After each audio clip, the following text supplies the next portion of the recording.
Buenos días, el Señor les bendiga.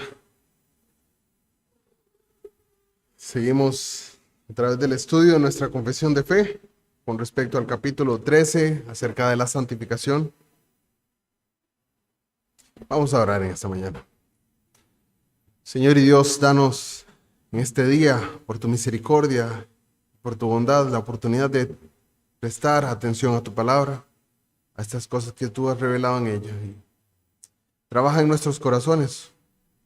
Hazlos dóciles y humildes delante de ti para recibir aquello que tú tienes para nosotros. Que podamos depender enteramente de ti con respecto a nuestra salvación.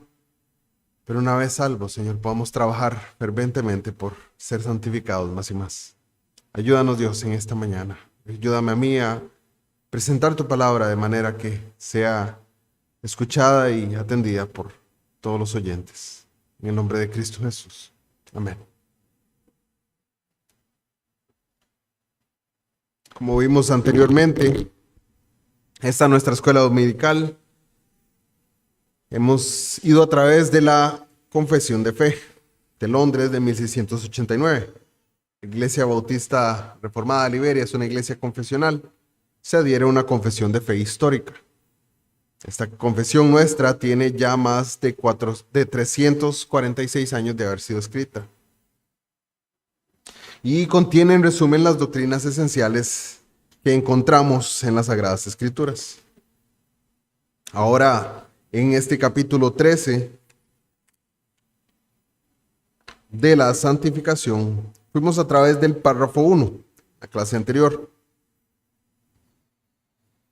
Ese primer párrafo buscaba darnos un entendimiento de nuestra santificación. La santificación en el creyente inicia el día en el que el Señor salva. Cuando hay un recibimiento de la salvación. Esa salvación, hay un incremento, también nos decía el capítulo 1, el párrafo 1, perdón. Hay un incremento en esa salvación. Y este incremento en la santificación, se lleva a cabo a través de la mortificación del pecado, a través de la palabra de Dios y a través del Espíritu Santo obrando en los corazones de las personas. Ese Espíritu Santo de Dios es quien toma la palabra, el medio ordinario, la lectura de la palabra, las predicaciones que escuchamos y la aplica a nuestros corazones para santificación. Hablamos también que en ese párrafo nos dice que esta santificación, este avance en la santificación es absolutamente necesario en las vidas de los creyentes. El creyente que no camina hacia mayor santidad o está luchando en ese momento particular o no es salvo. Y esto debe hacernos prestar atención. Vamos ahora a ir al párrafo 2 y vamos a leer ese párrafo, el párrafo segundo del capítulo 13 de nuestra confesión. Dice: esta santificación se efectúa en el hombre en su totalidad. Aunque es incompleta en esta vida, todavía quedan algunos remanentes de corrupción en cada parte, de donde surge una continua e irreconciliable guerra. La carne lucha contra el espíritu y el espíritu contra la carne. La confesión afirma que la santificación no está simplemente en la parte externa de nuestra naturaleza humana. No es solo en las cosas que hacemos, sino que se extiende por toda la persona y toca hasta lo más interno del corazón. Lo más interno del corazón no solamente de los que no le conocen. Ya vimos como los incrédulos se enfrentan al pecado y no tienen armas para luchar contra él. Pero el creyente, el que ha creído en el Señor, el que ha sido transformado su corazón, a pesar de que el Señor ha transformado su corazón y su vida, y ahora cree al Señor y busca la santidad, lucha. La palabra nos muestra una y otra vez que el creyente, por más creyente que sea, permanece imperfecto en esta vida. Ese proceso se encamina hacia un día lo que será la glorificación de nuestros cuerpos. Como cristianos luchamos porque los elementos residuales de la vieja naturaleza, aquellas cosas que aún permanecen en nosotros, están ahí. Esos restos de corrupción tocan cada parte de nosotros y como resultado las malas inclinaciones de nuestros corazones persisten hasta el día de nuestra muerte. Eso hace que nuestra vida cristiana, la vida cristiana normal, la vida cristiana normal de todo creyente sea una batalla constante. Y esta es la verdadera guerra espiritual. Guerra espiritual no es gritarle al diablo. La guerra espiritual es la que se lucha en los corazones cuando nos enfrentamos al pecado. Esa es la guerra entre el espíritu y la carne. En esta vida, un anciano que haya crecido y entregado su vida desde muy temprana edad al Señor, nunca se entrega por completo al Espíritu Santo. Siempre va a haber vestigios, pero la gran esperanza es que un día el Señor los quitará. La búsqueda de la justicia en nuestro diario vivir requiere un trabajo intenso, que implica trabajar en nuestra salvación con temor y temblor. Clase pasada estamos viendo un poco acerca de eso. En ese proceso de santificación tenemos que pelear una guerra en dos frentes. ¿Por qué? Porque hay dos herejías en medio que buscan socavar la búsqueda de justicia en la vida de los cristianos. Esos dos enemigos que encontramos son el legalismo y el antinomianismo. Vamos a ver que nuestra vida cristiana se encuentra frente a estos dos enemigos. Es bien importante que entendamos que ambas son las dos caras de una misma moneda. Ambas provienen de un mismo lugar. Tanto el legalismo, aquellos que buscan apegarse a la ley como medio de salvación, y aquellos que menosprecian la ley de Dios. Nuestro Señor Jesucristo es quien dijo: más buscad primeramente el reino de Dios y su justicia, y todas las cosas os serán añadidas. Ese mismo Jesucristo es quien nos dice: porque os digo que si vuestra justicia no fuere mayor que la de los escribas y fariseos, no entraréis en el reino de los cielos. El Señor Jesús nos dice que hagamos de la búsqueda de la justicia la prioridad número 1 en nuestras vidas. Así podemos decir con convicción que la máxima prioridad de nuestra experiencia cristiana desde el principio ha sido una rectitud personal, ha sido santificarnos. ¿Cuántos de nosotros podríamos decir que así es? Que así es. Sí, yo lo he hecho. Probablemente ninguno. Debido a que todavía somos pecadores cuando entramos en la fe, no es natural que digamos que lo que queremos más que cualquier otra cosa en nuestras vidas es ser piadosos. Normalmente lo escuchamos. Es cierto que como creyentes tenemos un deseo por la piedad, pero también tenemos muchos otros deseos que luchan en contra de hacer de la justicia una prioridad en nuestras vidas. Podríamos decir de alguna manera que el llamado de las Sagradas Escrituras es para que pongamos nuestras prioridades en orden. Por eso vamos a la Biblia, vamos a la palabra y entendemos cuáles deberían ser nuestras prioridades. Nuestra mente, nuestra razón toma eso que está aquí, lo asimila y dice: bueno, debo ordenar mis prioridades de esta forma.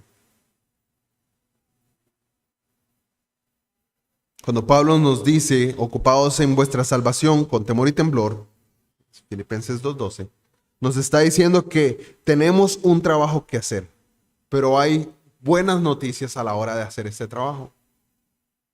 Porque Dios es el que produce en vosotros el querer como el hacer por su buena voluntad. Muchas veces este texto bíblico se usa para el sinergismo, para decir que hay una cooperación en la salvación.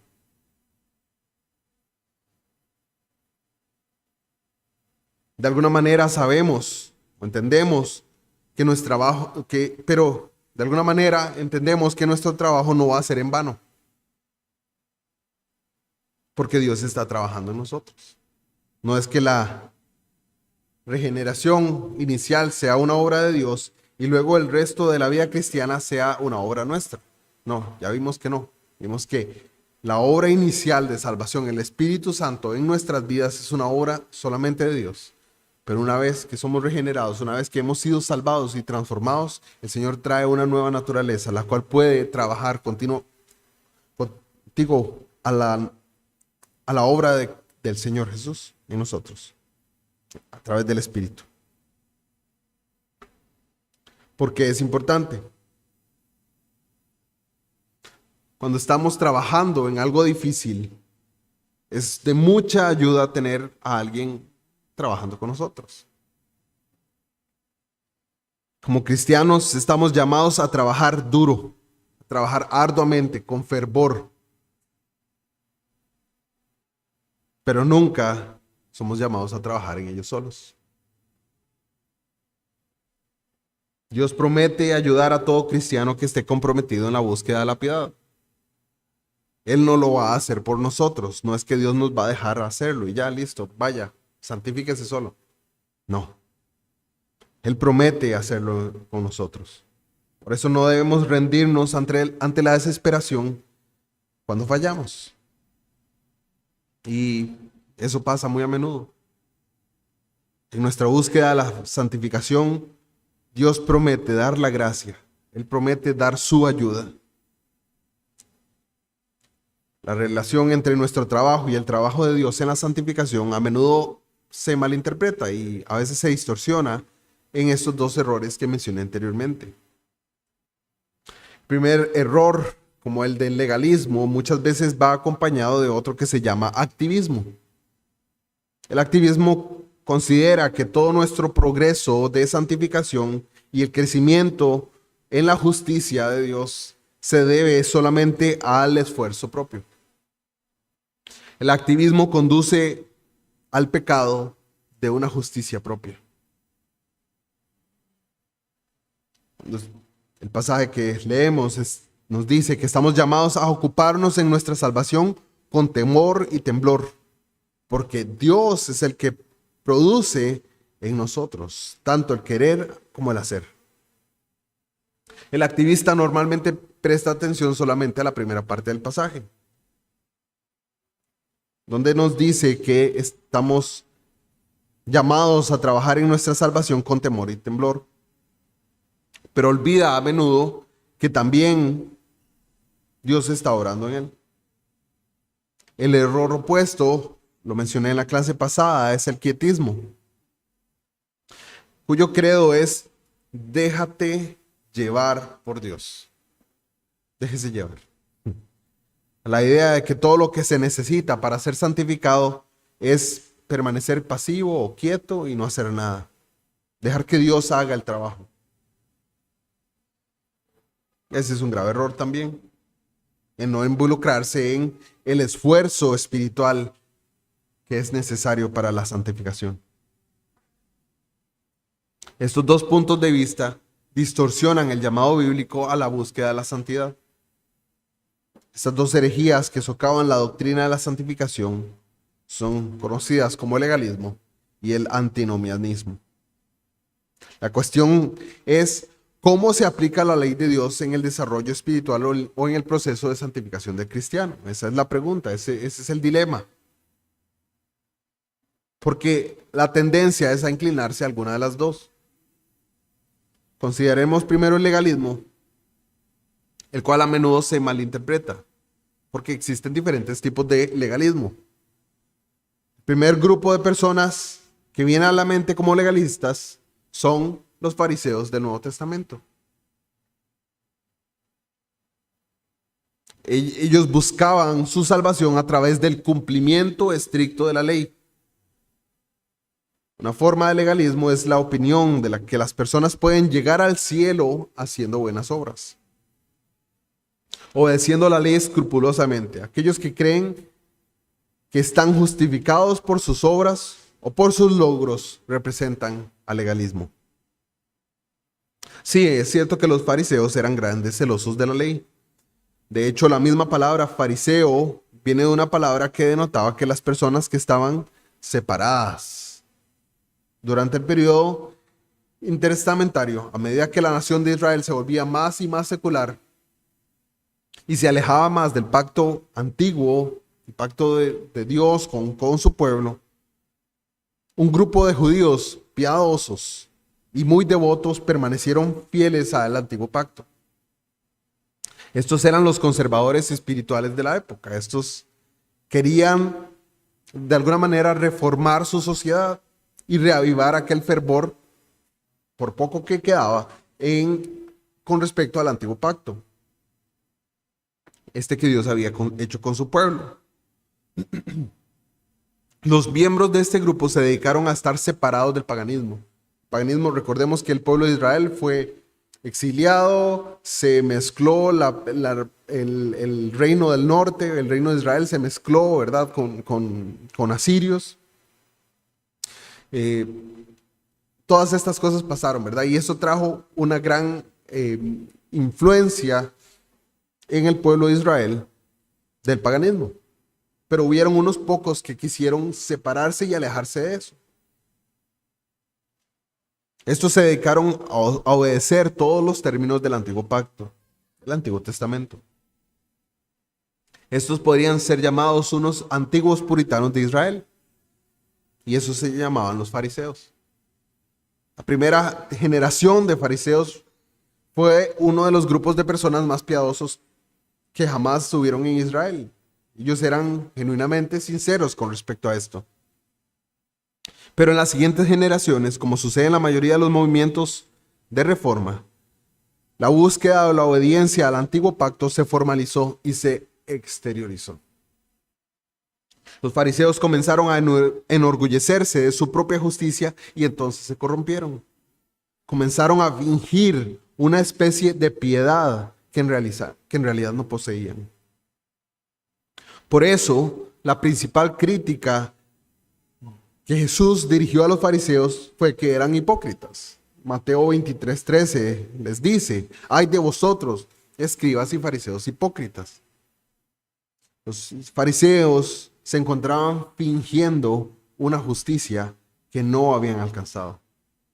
Tenemos como ejemplo en el pasaje de Lucas 18:14. Leámoslo un momento. Lucas 18:14. Bueno, leamos del 9 al 14. Dice: a unos que confiaban en sí mismos como justos y menospreciaban a los otros, dijo también esta parábola. 2 hombres subieron al templo a orar. Uno era fariseo y el otro publicano. El fariseo, puesto en pie, oraba consigo mismo de esta manera: Dios, te doy gracias porque no soy como los otros hombres, ladrones, injustos, adúlteros, ni aun como este publicano. Ayuno 2 veces a la semana, doy diezmos de todo lo que gano. Mas el publicano, estando lejos, no quería ni aún alzar los ojos al cielo, sino que se golpeaba el pecho diciendo: Dios, sé propicio a mí, pecador. Os digo que éste descendió a su casa justificado antes que el otro, porque cualquiera que se enaltece será humillado, y el que se humilla será enaltecido. De una manera vemos cómo la búsqueda, este era un panorama común. El Señor Jesús se encontraba dando, sí, una parábola, pero de algo que era muy común en el pueblo de Israel. Ver a un fariseo orando y levantando su pecho y diciendo: Dios, doy gracias porque no soy como el resto de hombres. Yo sí soy santo, yo sí soy justo. Y ver al otro hombre, al publicano, un cobrador de impuestos de Roma, ¿verdad? Uno que le cobraba a los judíos del lado de Roma, alguien que era menos despreciado, ¿verdad? Él era un traidor del pueblo judío. Se encuentra en una esquina, golpeando su pecho y diciendo: Dios, sé propicio a mí. Ten misericordia de mí. Eso es lo que está diciendo. Y el Señor Jesús hace una aclaración y dice: os digo que este publicano descendió a su casa, y usa una palabra muy particular: justificado, antes que el otro. Entonces aquí vemos por qué el Señor Jesús se dirige a los fariseos diciéndoles que son hipócritas. El Señor está tratando a este publicano como justificado mucho antes que al fariseo. Es importante entender que no somos legalistas cuando obedecemos a la ley de Dios. Si la ley de Dios nos dice que hagamos algo o nos dice que no lo hagamos, entonces nuestra responsabilidad es obedecer a esa ley. Eso no es un legalismo. Los fariseos, sin embargo, sustituyeron la ley de Dios por tradiciones de hombres. Ellos crearon sus propias leyes. E hicieron de esas leyes que ellos crearon las leyes que regían toda su vida.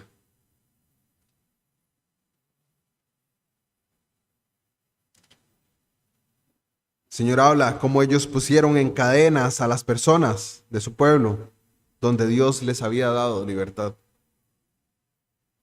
Una de las doctrinas más importantes de la teología reformada es la doctrina de la libertad cristiana. Eso no significa que los cristianos sean libres de comportarse como quieran. La doctrina de la libertad cristiana se aplica a asuntos que la Biblia no prohíbe ni ordena. En la Biblia, beber alcohol no es prohibido. No es pecado. Pero sí nos habla claramente de que es pecado emborracharse, porque en ello hay disolución. La embriaguez y el alcoholismo son tales problemas que algunos grupos de cristianos prohíben beber por completo, dando la idea que beber es pecado. Pero si ese es el caso, nosotros no tendríamos un Salvador, que la palabra es clara, que Jesús bebió vino. Entonces, ¿Jesús pecó? No, de ninguna manera, dice el apóstol. Si Jesús bebió y beber es un pecado, entonces Jesús no fue lo suficientemente santo para salvarse a sí mismo y mucho menos a nosotros. Muchos han intentado demostrar que Jesús realmente no bebió, entonces dicen que el agua que él convirtió en vino entonces no era vino realmente. Y que el vino del Nuevo Testamento no fue nunca fermentado, nunca tuvo alcohol. Desde una perspectiva exegética y académica, esto es simplemente una locura. Aquellos que toman esta posición se encuentran torciendo la Biblia. Como cuestión de prudencia, una persona puede optar por no dejar que el vino nunca toque sus labios. Pero tan pronto como esa decisión se eleva a una regla cotidiana de conducta cristiana, se convierte en un legalismo puro y simple. Ahí están legislando donde Dios ha dejado libres a las personas. Dios no nos deja libres para emborracharnos. Pero cuando vamos más allá de lo que Dios requiere e imponemos obligaciones que Dios no ha impuesto y lo hacemos en nombre de Dios, estamos haciendo lo que hacían los fariseos. Hay iglesias conservadoras que son muy celosas con la justicia de Dios y suelen caer en esa trampa. Le dicen a la gente que no pueden entonces usar maquillaje y entonces que no pueden bailar y no pueden hacer toda clase de reglas impuestas. Y esas reglas se convierten en su ley. Sus 10 mandamientos cambian de los 10 mandamientos de Dios a los 10 mandamientos de su iglesia.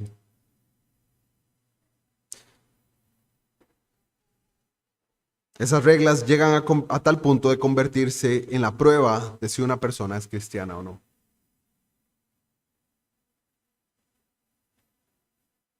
Esas iglesias se vuelven entonces Dios. Es importante que no hagamos reglas que Dios no hace. La constante en las iglesias del Señor es esperar un comportamiento responsable. Pero tan pronto comenzamos a definir las cosas en términos no especificados por Dios, entonces legislamos donde Dios ha dejado libre. Ahí torcemos la naturaleza del Evangelio. El Evangelio salva, rescata, transforma, limpia, santifica y libera. Cuando observamos los verdaderos requisitos de la ley de Dios y entendemos lo que realmente significa piedad, entonces temblamos ante las obligaciones morales que nos impone el Dios Todopoderoso. No debemos temblar ante los requerimientos de los hombres. Muchas veces todo lo que tienen es solamente una apariencia de justicia. Por ejemplo, la herejía judaizante del Nuevo Testamento implicó la exigencia de que los cristianos debían guardar las partes de la ley de Moisés que ya no estaban en vigor. Por ejemplo, los judaizantes insistieron en que los gentiles también tenían que ser circuncidados para ser salvos. Para demostrar que son salvos deben circuncidarse. Pablo resistió abiertamente a todos los judaizantes y los acusó de socavar el evangelio. De hecho, la carta a los Gálatas es una fuerte exhortación con respecto a esto. Cuando se planteó la cuestión de comer carne ofrecida a los ídolos, Pablo enseñó que si las personas querían comer carne ofrecida a los ídolos, incluso podían hacerlo. Lo único que les exige es que tengan respeto con respecto a sus hermanos, que no querían hacerlo. Otra dimensión que el legalismo muestra es la especialización en asuntos de menor importancia. Jesús reprendió a los fariseos, les dijo: diezmáis la menta, el eneldo y el comino, pero habéis dejado lo más importante de la ley, la justicia, la misericordia y la fidelidad. Los fariseos eran tan escrupulosos con el diezmo que no solo daban el 10% de sus ingresos de todos sus productos, sino que caminaban por la calle y encontraban una moneda de 10 centavos en la acera, y para decirlo así en términos nuestros, 10 céntimos, se asegurarían de que agregaron 1 céntimo de esos 10 céntimos al plato de la colecta, a la ofrenda.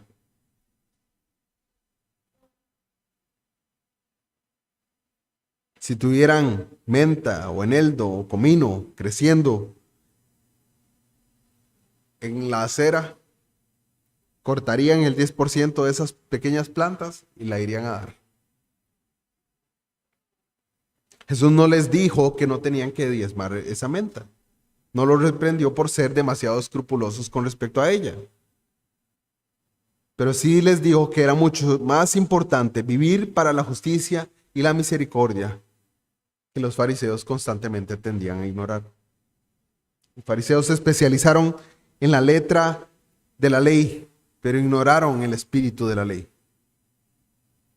La piedad requiere obedecer a ambos. Una persona que busca ser santificada debe tener un deseo apasionado por obedecer tanto la letra de la ley como el espíritu de la ley. Tanto lo que dice aquí como las motivaciones que nos llevan a obedecerlo. Eso requiere, en primer lugar, saber cuál es la ley de Dios. A veces ponemos sustitutos de la ley de Dios porque nos damos cuenta que es más fácil obedecer las propias leyes que nosotros ponemos como la ley de Dios que la ley de Dios. Por decirlo así, hablando de un caso particular en los asuntos de iglesias legalistas, es mucho más fácil decir que somos santos si no se usa maquillaje o lápiz labial. Es mucho más fácil decir que soy un creyente si no hago eso, que ser confrontados con el chisme. Es más fácil lavar la cara y no tener maquillaje que dejar de ser chismoso.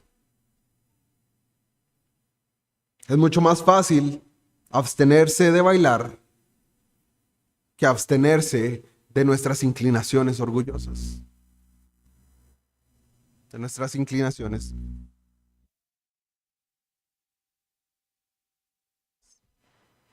Hola.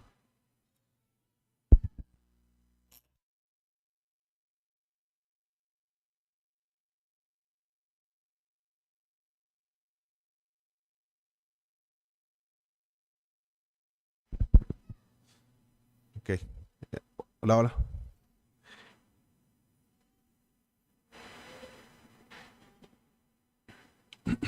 Es más fácil, como decía, abstenerse de bailar que abstenerse del orgullo. Incluso es más fácil abstenerse de una copa de vino que abstenerse de codiciar la casa de tu prójimo, la mujer de tu prójimo, el siervo, la criada, el buey, el asno o cualquier otra cosa de tu prójimo. Es más fácil. Pero la ley de Dios es esa luz que ilumina las partes recónditas de nuestro corazón y saca a la luz aquello que está adentro. El apóstol Pablo decía, yo no conocería la codicia si la ley no me dijera no codiciarás. Jesús les recordaba a sus discípulos, a menos de que vuestra justicia exceda la de los escribas y fariseos, no entraréis en el reino de los cielos. Jesús podía haber querido decir dos cosas. Podría haber querido decir que no importa cuánta justicia creamos que tenemos, no es suficiente, a menos que tengamos su justicia, porque su justicia es la única justicia que nos llevará al reino.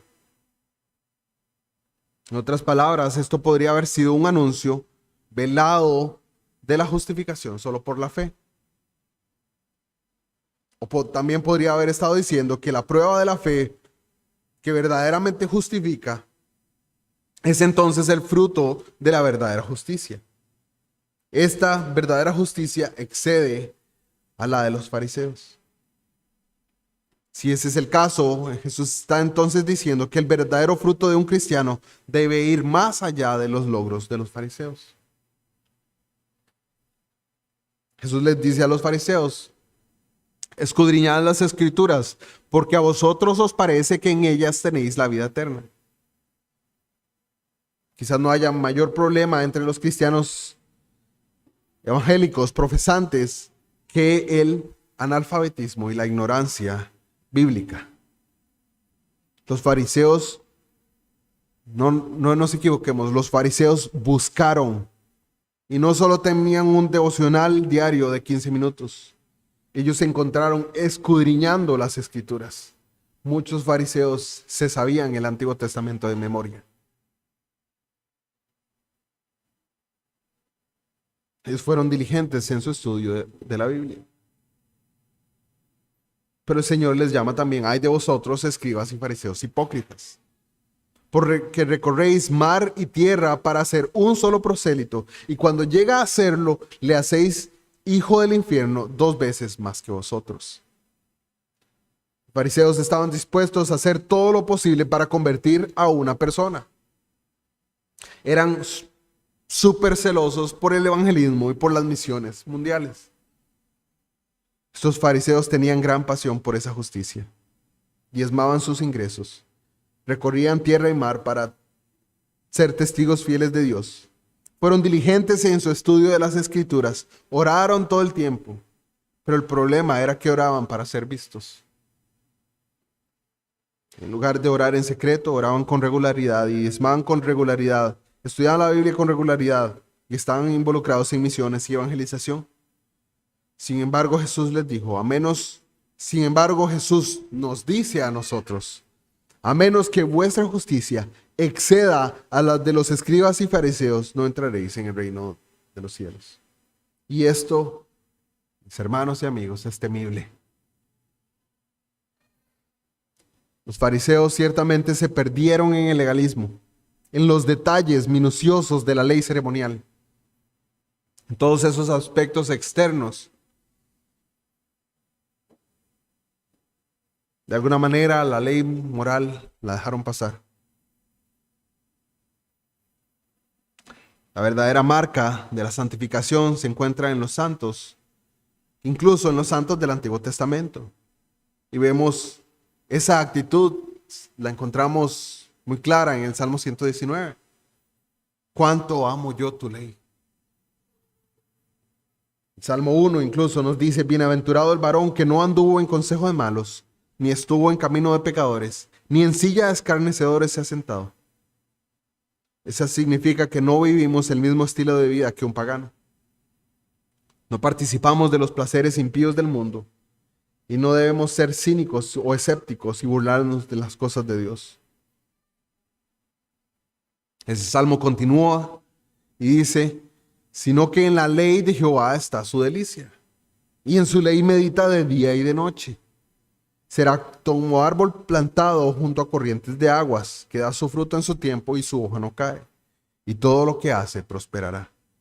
No así los malos, que son como el tamo que arrebata el viento. Aquí vemos marcado el contraste entre la persona piadosa y la persona impía. La persona piadosa tiene raíces profundas que se plantan sustancialmente, entonces dan fruto, porque esas raíces están siendo nutridas y profundizando constantemente a beber del agua de vida, la palabra de Dios, de la ley de Dios. Se nos dice que en ese pasaje que la persona no solamente se encuentra leyendo y consumiendo esa palabra, sino que también medita, piensa en ella de día y de noche. Y esta es una práctica que los puritanos llamarían mucho la atención a nuestros días. Los puritanos leían la palabra, tenían sus tiempos de estudio, pero muchas veces salían de sus tiempos y se encontraban meditando en aquello que leyeron, pensando constantemente en esas palabras. Mi pregunta a nosotros hoy es, después de escuchar la predicación del Día del Señor, las predicaciones del Día del Señor, ¿cuántas veces nos encontramos durante la semana meditando en esas cosas que escuchamos?